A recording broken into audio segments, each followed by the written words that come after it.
report from Family Life, bringing a Christian worldview to what's happening in New York, Pennsylvania, across the country, and around the world. Weather with Kevin Williams, plus special features and reports with the Family Life News team. Now, here's what's happening.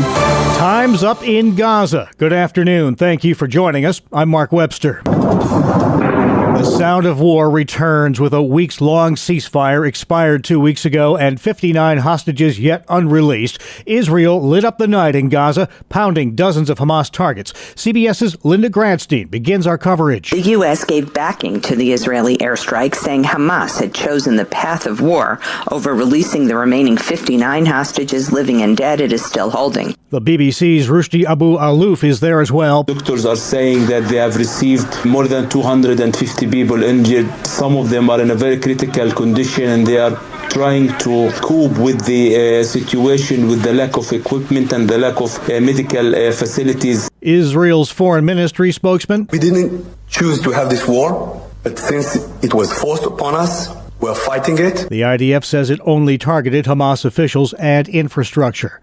The prospects for peace there look doubtful at the moment. What about Ukraine? President Trump with a big phone call today with Russian President Vladimir Putin, trying to work out a ceasefire in Moscow's 3-year-long invasion of Ukraine. We're getting down to a very critical stage, and we want to get the whole Russia-Ukraine thing done. What are the prospects of that happening? Former U.S. Ambassador to Ukraine, Stephen Piffer, tells CBS. My expectations are fairly pessimistic because the messages coming out of Moscow last week were not yes, they were yes, but.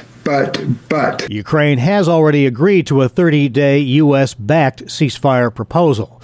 New U.S. Defense Secretary Pete Hegseth tells Fox News big changes are coming to the Pentagon. We're going to rebuild the military. You're going to see a historic investment in the weapons and modernization required to stand up to our enemies. Shipbuildings, the long-range munitions, hypersonics, long-range drones, Golden Dome. Golden Dome refers to plans to build a shield against incoming missiles, similar to Israel's Iron Dome system.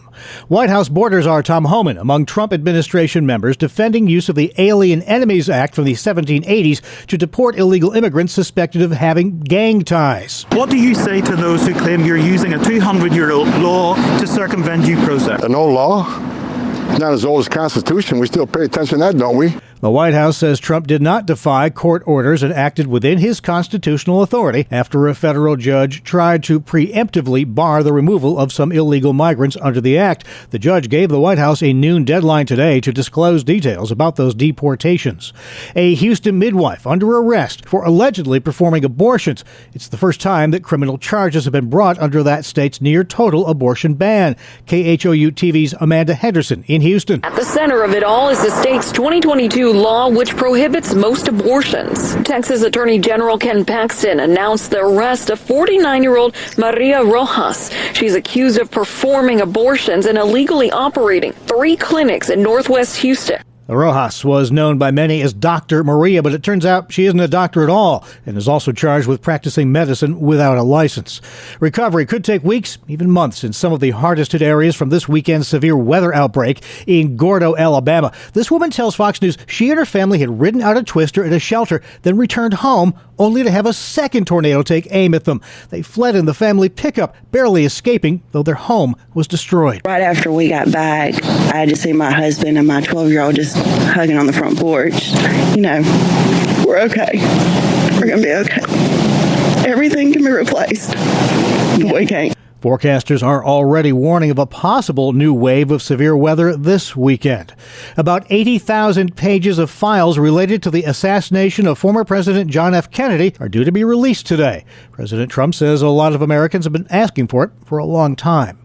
Do you use an Amazon Echo? Well, listen up, because Amazon Echo will soon be sharing information with Amazon servers, and users can't opt out. The Do Not Send Voice Recordings feature will come to an end March 28th. The company spokesperson says they are, quote, expanding Alexa's capabilities with generative AI features that rely on the processing power of Amazon's secure cloud. 5 years from the start of the COVID pandemic, lingering health issues from those impacted, known as long COVID, continues to be a problem. About 1 in 10 people think they have long COVID, but aren't sure. A study in England by the University of Southampton found stigma and self-doubt lead some who believe they have the condition to not get checked out. Symptoms of long COVID include fatigue, shortness of breath, brain fog, and heart palpitations. CBS's Michael George. Almost home. All hooks open. All hooks are open and undocking confirmed. 2 NASA astronauts whose week in space turned into 9 months aboard the International Space Station finally on their way back to Earth. Sonny Williams and Butch Wilmore aboard a SpaceX Dragon bound for Earth. While there's no place like home, British astronaut Tim Peat tells CBS after months in orbit, these first 2 or 3 days back on Earth can be really punishing. Yeah, that's as their bodies get used to gravity again, and they will likely experience weakness, dizziness, and balance issues. But on the plus side, he says, that first beer and pizza does taste pretty good, I have to say. Splashdown off the coast of Florida is scheduled for this evening. Wonder if they're getting paid overtime for that job. Still to come on the Noon Report, bringing the concerns of the faithful to New York's leaders, what to do about a school bus driver shortage, and a look at area damage from those weekend storms. Good afternoon. I'm Kevin Williams, calling for some fine weather the rest of this day and especially tomorrow. We'll have forecast details in 10. All right, thank you very much, Kevin. Now checking the stories making news where you live, in New York and Pennsylvania. It's called Legislative Day, the premier event of the year for the socially conservative, politically involved, faith-based community. And it's happening right now in Albany. Family Life's Bob Price reports from the state capitol. Yeah, Mark, for over 40 years, New York Families has hosted this day-long rally. It wraps up around 4 o'clock this afternoon. Executive Director Jason McGuire says this event shows Albany power brokers that Christians care about their government, too. Billed as the largest gathering of the year for Christian activists in New York, Legislative Day not only educates rally-goers on bills before the state legislature, it also empowers them to act and engage in the political process. Today's guest speakers are Bunny Pounds with the group Christians Engaged and Brandon Showalter, a journalist with the Christian Post. McGuire told me this rally is all about being proactive instead of reactive when it comes to the culture wars. Today's topics of discussion included transgender indoctrination, the dangers of doctor-assisted suicide, and efforts to make New York a pro-life state. Today's event culminates this afternoon with a worship service and then a time of intercessory prayer for New York's elected leaders. Reporting from Albany for Legislative Day, I'm Bob Price. Family Life News. Thank you, Bob. He'll have another report for us from Albany later this afternoon. Another hot topic in Albany, Governor Hochul's effort to blackball some 2,000 fired corrections officers from getting any new state employment or new jobs in law enforcement in the Empire State. One of those ex-officers is 9-year CO Kristen McIntyre, who tells Spectrum News. We started this strike based on safety, something that I think that we all as human beings deserve, a safe work environment. I'll do whatever I can now to make my position and my family whole monetarily. Several county leaders around the state have spoken out against Hochul's order blocking the fired officers from new jobs. Chemung and Oneida counties have now filed lawsuits seeking to have it overturned. There's word that chemical agents and pepper spray had to be used to break up a large fight at the Auburn Correctional Facility over the weekend. The State Department of Corrections says more than a dozen inmates started fighting on Saturday morning, ignoring orders to break it up. Officers say they recovered several weapons following the incident. Like many school districts, Sweet Home in Erie County, New York, is short of all the school bus drivers it needs. One solution put forth is to require students living within a quarter mile of school to hoof it, walk to school, starting this fall. But these parents tell WIVB they don't like that plan. This is big change for a lot of families. We are asking the district to reconsider this. Is this really fixing the transportation issue? My biggest concern is the drivers here. The drivers don't really drive and follow the rules of the road. Concerned parents are circulating an online petition to call on district leaders to hit the brakes on that plan. In a statement, the district superintendent says the district has only half the drivers it needs, calling the situation critical Compared to several southern and Midwest states, New York and Pennsylvania got off pretty lightly from the weekend round of severe weather, but not scot-free. They're still cleaning up in central New York, for example, today, after strong storms tore through the area. Bolensky's farm in Ned Road, New York, lost a large hay barn. Dave Bolensky tells WSYR. I was shocked because it's only 6 years old, and I had it built special. And the contractor did a real great job. But to have the wind do that, it's something else. We've been through it, before storms and all like that. To take down a barn like this. Unbelievable. Bolensky says the local fire department told him it took wind speeds of over 100 miles an hour to do that sort of damage, though the top official wind speed clocked around there was about 70. And in Pennsylvania, storm winds blew the roof off of the Cambria County Living Center.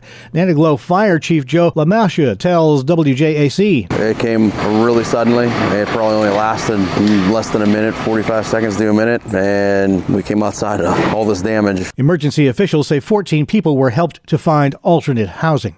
An American linked to the disappearance of a University of Pittsburgh student is being questioned by the Dominican Republic Police. Sudinka Konaki has been missing for nearly 2 weeks after she was last seen near her hotel walking with Joshua Ribe of Iowa. His passport has been confiscated by authorities. His lawyer says he's not free to leave the hotel. Police say at this point Ribe is being considered a witness to a possible drowning.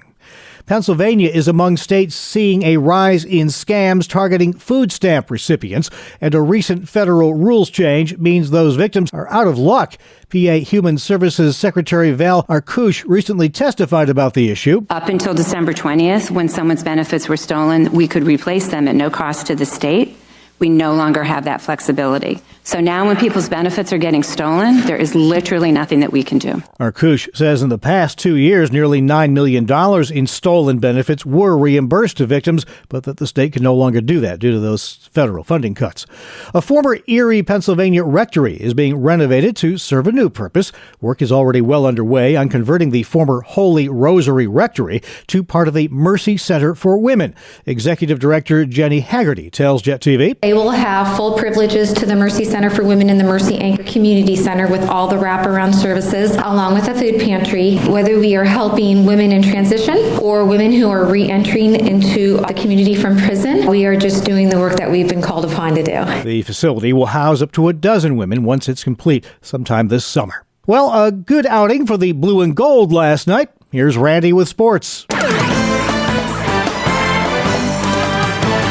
Good afternoon, I'm Randy Snavely. The Sabres were in Boston to take on the Bruins, and Alex Tuch was glad they made the trip. He scored the game winner in overtime to give Buffalo a 3-2 victory. Sabres have now won 3 in a row. Peyton Krebs and Owen Power also lit the lamp for Buffalo. The Flyers traveled to Florida and probably wish they hadn't. They were shut out by the Lightning 2-0. Elsewhere on the ice, the Maple Leafs, Wild, and Devils all picked up victories. On to the NBA. The Knicks were home to take on the Miami Heat.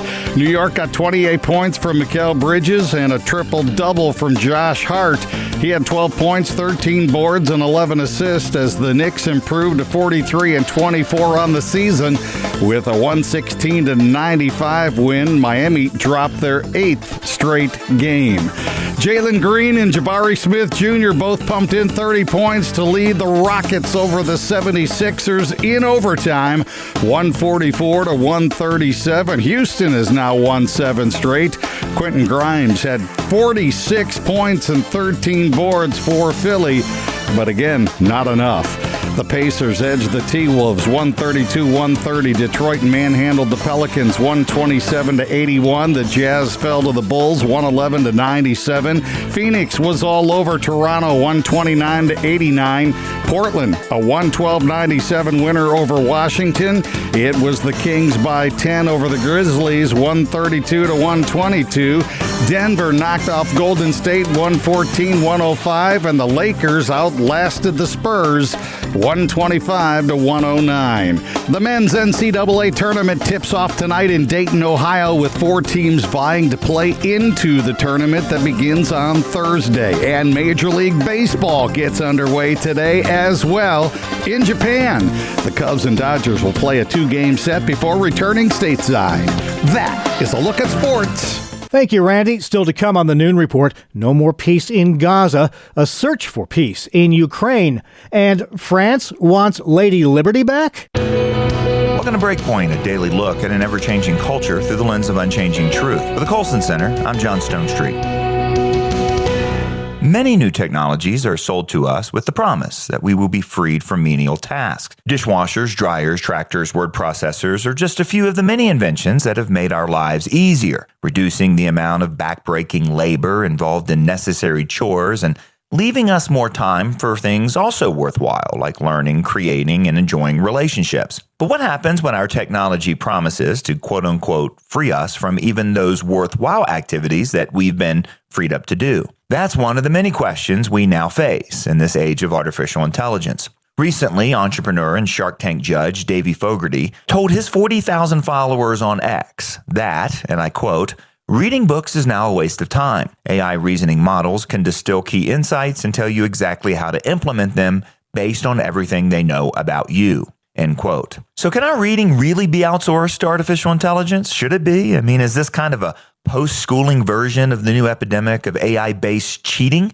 where students have chatbots do all their research and compose their assignments? Is the study and reflection on ideas and stories now as much of a historical anachronism as plowing a field by hand? The belief that reading and writing should be delegated to AI betrays a confusion, not only about what technology's for, but even more importantly, what we are for. Also, it can land us in some dark places philosophically and spiritually. Author and classics professor Spencer Clavin wrote on X that many of his students, the ones who outsource the slow work of reading and writing, soon find themselves wondering what the point of life even is. After all, why go on if we're fully obsolete and chatbots can perform every task better in just a fraction of the time? Of course, all new technologies require to some degree humans wrestling again with what it means to be human. Human work is vital, not only because it's a way in which humans love and serve our neighbors, but because it's a fulfillment of the creation mandate.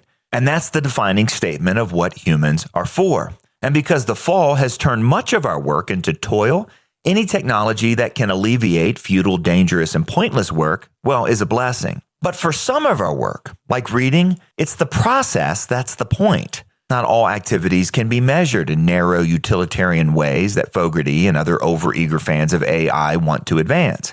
Assuming AI can distill a work accurately, that we need to be made free of sitting with an author or following an argument or experiencing a beautiful narrative, that reduces truth, goodness, and beauty down to just mere data. To optimize or automate reading is simply not to read at all. It's like asking AI to free us from eating a delicious meal or taking a walk in the park with the kids. Some things cannot be more optimized or outsourced because they're irreducibly embodied, conscious, and human activities. In fact, the best case in point is one particular book, the Bible. God could have revealed to us what he wanted us to know with a bulleted list of distilled theological insights and moral expectations.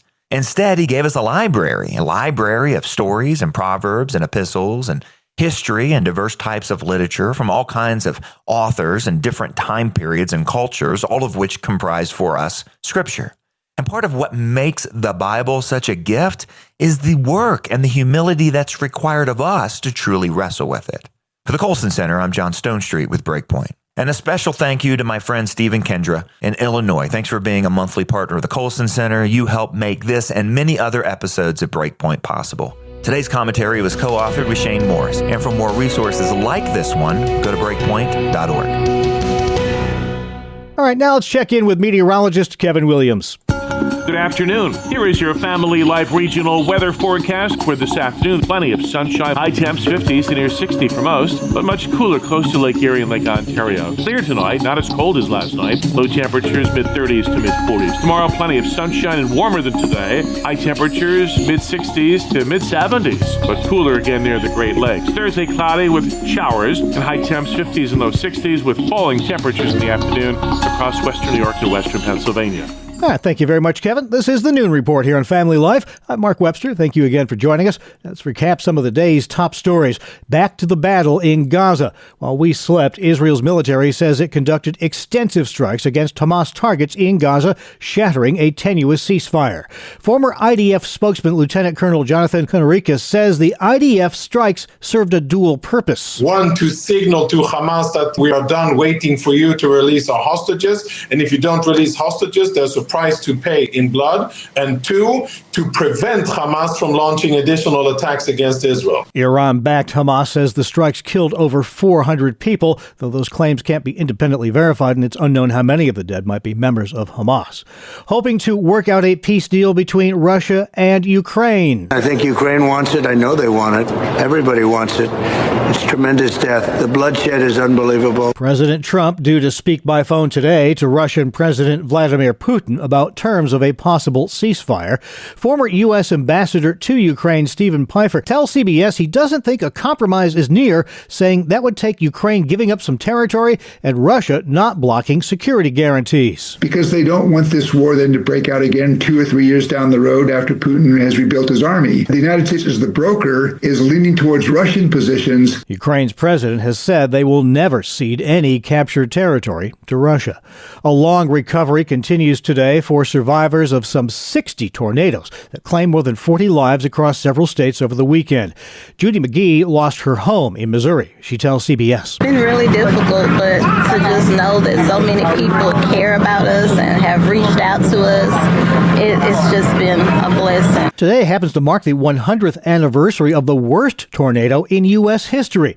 Known as the Tri-State Tornado, the massive, powerful twister ripped through Missouri, Illinois, and Indiana, lasted 4 hours, more than 200 miles on the ground, leveling whole towns, killed nearly 700 people, injured more than 2,000 in an era predating modern weather warnings. A Texas midwife has been arrested for allegedly performing illegal abortions. It's the first time criminal charges have been filed under the state's near total abortion ban. Maria Rojas operates 3 health clinics in the Houston area. The state attorney general says she was practicing medicine without a license. Houston defense attorney Will Vaughn, who is not involved in the case, can easily see Rojas's case going to the Supreme Court. Not so much challenging the conviction, if there were one, but challenging the constitutionality of the statute as a whole. If convicted, Rojas would face up to 30 years in prison. CBS's Michael Wallace. A 2024-25 space odyssey almost at an end. Freedom is free of its moorings. Sonny Williams and Butch Wilmore begin their belated trip home. Yeah, those two NASA astronauts back on their way to Earth after spending 9 months at the International Space Station. Sonny Williams and Butch Wilmore officially wrapping up their unexpectedly long stay, the result of issues with their Boeing Starliner spacecraft that was supposed to give them a ride home. NASA's Ken Bowersox tells CBS. I'm looking forward to sitting across from them and hearing about their perception of how things went and all about their time on orbit. They are returning to Earth in a SpaceX Dragon capsule set to splash down off the coast of Florida sometime this evening. From France next, a member of parliament there has requested that the United States give back the Statue of Liberty, saying the USA doesn't represent Lady Liberty's values anymore. Well, that brought this response from White House Press Secretary Caroline Leavitt. My advice to that unnamed low-level French politician would be to remind them that it's only because of the United States of America that the French are not speaking German right now. The Statue of Liberty was unveiled in 1886 as a, quote, symbol of freedom, inspiration, and hope. You're listening to the Noon Report on Family Life. Next, we revisit a hometown heroes from the outset of the Russian invasion of Ukraine, as seen through the eyes of a Pennsylvania missionary who was there and saw it unfold.